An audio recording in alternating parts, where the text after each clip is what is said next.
Earlier this year, USD received a coveted Bush grant for the School of Education.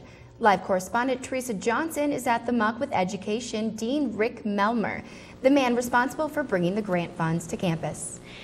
Dean Melmer had a huge hand in bringing in this Bush Foundation grant. Dean Melmer, can you tell me a little bit about what this grant entails?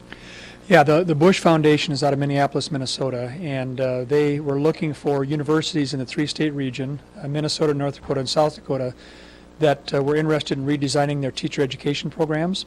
And so they chose the University of South Dakota, which we were excited about, and they agreed to give us $4 million in exchange for the redesign of our teacher ed program for the future. Okay, and how does this grant, since its implication, how has it affected the average USD student? Well, we have to kind of phase in our changes over time, and so it's taken us a year or so to kind of get acclimated. So this year's sophomore class, as they move through the program, will be in the redesigned program. And the big change that we're proposing to make is moving from a student teaching experience that used to be 12 weeks long to a 36-week student teaching experience. So students will begin the year in that assignment and end the year in that assignment and go all year there instead of only student teaching for 12 weeks. Okay, and have you seen any resistance to this change from 12 to 36 weeks from educators or students alike?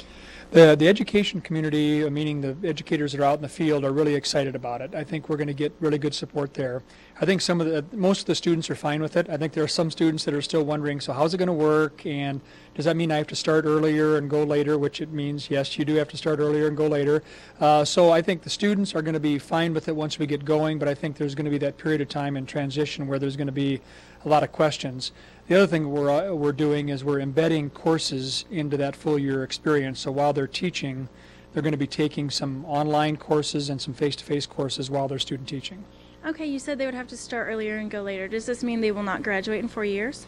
No, they could graduate in 4 years. What it means is they would start the school year earlier. In other words, USD might not start classes until August 31st, but if they're student teaching at Lincoln High School in Sioux Falls and they start on the 21st of August, they're starting on the 21st of August. So they have to start when their school starts, and then even worse yet is end when their school ends. So we might be done on May 8th here, but if their school doesn't get done until May 20th, they stay until May 20th. Well, it sounds like a very worthwhile program and a great opportunity for USD. Again, this is Teresa Johnson with Dean Melmer. Back to you. Thanks, Teresa.